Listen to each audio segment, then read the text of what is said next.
মুজিব ভাই এসে গেছেন, তাকে আপনারা স্লোগান দিয়ে অভিবাদন দেন।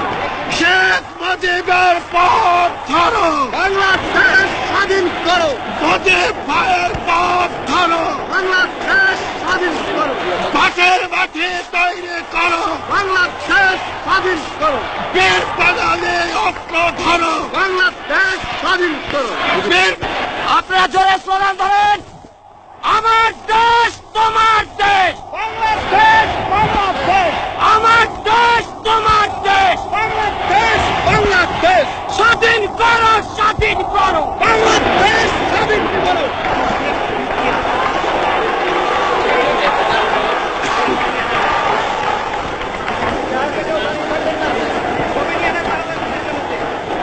ভাইরা আমার, আজ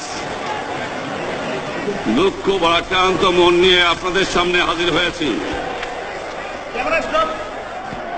আপনারা সবই জানেন এবং বোঝেন আমরা আমাদের জীবন দিয়ে চেষ্টা করেছি, কিন্তু দুঃখের বিষয় আজ ঢাকা, চট্টগ্রাম, খুলনা, রাজশাহী, রংপুরে আমার ভাইয়ের রক্তে রাজপথ রঞ্জিত হয়েছে। আজ বাংলার মানুষ মুক্তি চায়, বাংলার মানুষ বাঁচতে চায়, বাংলার মানুষ তারা আজ তার অধিকার চায়। কিন্তু দুঃখের বিষয়, আজ দুঃখের সঙ্গে বলতে হয় 23 বছরের করুণ ইতিহাস, বাংলার অত্যাচারের, বাংলার মানুষের রক্তের ইতিহাস, 23 বছরের ইতিহাস, মুমূর্ষ নরনারীর আত্মনাদের ইতিহাস, বাংলার ইতিহাস, এদেশের মানুষের রক্ত দিয়ে রাজপথ রঞ্জিত করার ইতিহাস। 1952 সালে রক্ত দিয়েছি, 1954 সালে নির্বাচনে জয়লাভ করেও আমরা গদিতে বসতে পারি নাই। 1958 সালে আইয়ুব খান মার্শাল জারি করে 10 বছর পর্যন্ত আমাদের গোলাম করে রেখেছে। 1967 সালে 6 দফার আন্দোলনে 7ই জুনে আমার ছেলেদের গুলি করে হত্যা করা হয়েছে। 1969 আন্দোলনে আইয়ুব খানের পতন হওয়ার পরে যখন ইয়াহিয়া খান সাহেব সরকার নিলেন, তিনি বললেন দেশে শাসনতন্ত্র দেবেন, গণতন্ত্র দেবেন, আমরা মেনে নিলাম। তারপরে অনেক ইতিহাস হয়ে গেল, নির্বাচন হলো। আপনারা জানেন দোষ কি আমাদের? আজকে আমি প্রেসিডেন্ট ইয়াহিয়া খান সাহেবের সঙ্গে দেখা করেছি, আপনারা জানেন, আলাপ আলোচনা করেছি। আমি শুধু বাংলার নয়, পাকিস্তানের মেজরিটি পার্টির নেতা হিসাবে তাকে অনুরোধ করলাম 15 ফেব্রুয়ারি তারিখে আপনি জাতীয় পরিষদের অধিবেশন দেন। তিনি আমার কথা রাখলেন না, তিনি রাখলেন ভুট্টো সাহেবের কথা। তিনি বললেন প্রথম সপ্তাহে মাসে হবে, তিনি মানে নিলেন। আমরা বললাম ঠিক আছে, আমরা অ্যাসেম্বলিতে বসবো, আমরা আলোচনা করব। আমি বললাম বক্তৃতার মধ্যে, অ্যাসেম্বলির মধ্যে আলোচনা করব। এমনকি আমি এ পর্যন্ত বললাম যদি কেউ ন্যায্য কথা বলে, আমরা সংখ্যায় বেশি হলেও একজন যদিও সে হয়, তার ন্যায্য কথা আমরা মেনে নেব। আসুন বসি, আমরা আলাপ করে শাসনতন্ত্র তৈরি করি। তিনি বললেন পশ্চিম পাকিস্তানের মেম্বাররা যদি এখানে আসে তাহলে কসাইখানা হবে অ্যাসেম্বলি।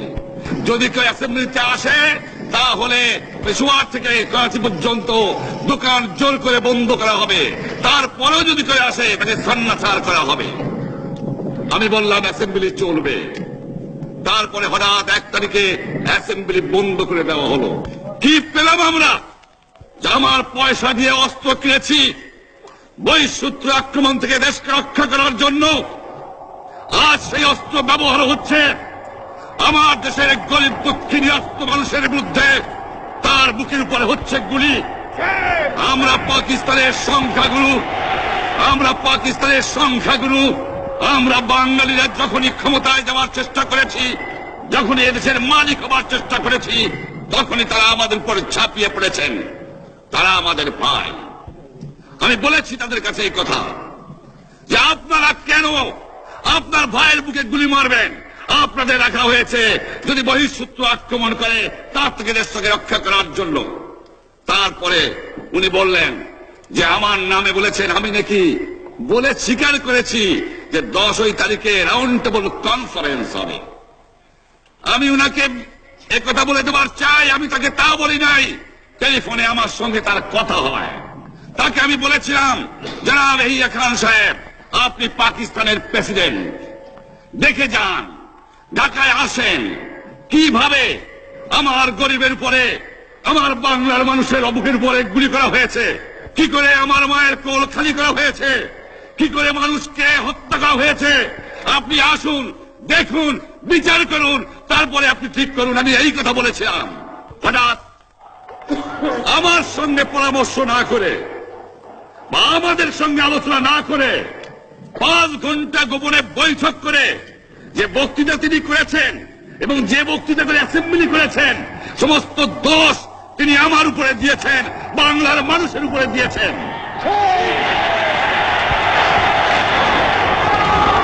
আমি পরিষ্কার মিটিংয়ে বলেছি যে এবারের সংগ্রাম আমার মুক্তির সংগ্রাম, এবারের সংগ্রাম স্বাধীনতার সংগ্রাম। আমার 25 তারিখে অ্যাসেম্বলি কল করেছে, রক্তের দাগ শুকায় নাই। আমি 10 তারিখে বলে দিয়েছি যে ওই শহীদের রক্তের উপর দিয়ে পাড়া দিয়ে আরটিসিতে মুজিবুর রহমান যোগদান করতে পারে না। অ্যাসেম্বলি কল করেছেন, আমার দাবি মানতে হবে। প্রথম, সামরিক আইন মার্শাল ল উদ্ধ করতে হবে। সমস্ত সামরিক বাহিনীর লোকদের ব্যারাকে ফেরত দিতে হবে। যেভাবে হত্যা করা হয়েছে তার তদন্ত করতে হবে। আর জনগণের প্রতিনিধির কাছে ক্ষমতা হস্তান্তর করতে হবে। তারপরে বিবেচনা করে দেখব আমরা অ্যাসেম্বলিতে বসতে পারবো কি পারবো না। এর পূর্বে অ্যাসেম্বলিতে বসার, আমরা অ্যাসেম্বলিতে বসতে আমরা পারি না। জনগণ সে অধিকার আমাকে দেয় নাই। ভাইয়েরা আমার, তোমরা আমার উপর বিশ্বাস আছে? আমি প্রধানমন্ত্রিত্ব চাই না, আমরা দেশের মানুষের অধিকার চাই। আর যদি একটা গুলি চলে, আর যদি আমার লোকের উপর হত্যা করা হয়, তোমাদের উপর কাছে আমার অনুরোধ রইল, প্রত্যেক ঘরে ঘরে দুর্গ গড়ে তোলো। তোমাদের যা কিছু আছে তাই নিয়ে শত্রুর মোকাবেলা করতে হবে এবং জীবনের তরে রাস্তাঘাট যা যা আছে সব কিছু আমি যদি হুকুম দেবার নাও পারি, তোমরা বন্ধ করে দেবে। তোমরা আমার ভাই, তোমরা ব্যারাকে থাকো, কেউ তোমাদের কিছু বলবে না, কিন্তু আর আমার বুকের পর গুলি চালাবার চেষ্টা করো না, ভালো হবে না। 7 কোটি মানুষকে চাপায় রাখতে পারবো না। আমরা যখন মরতে শিখেছি তখন কেউ আমাদের দবাতে পারবে না।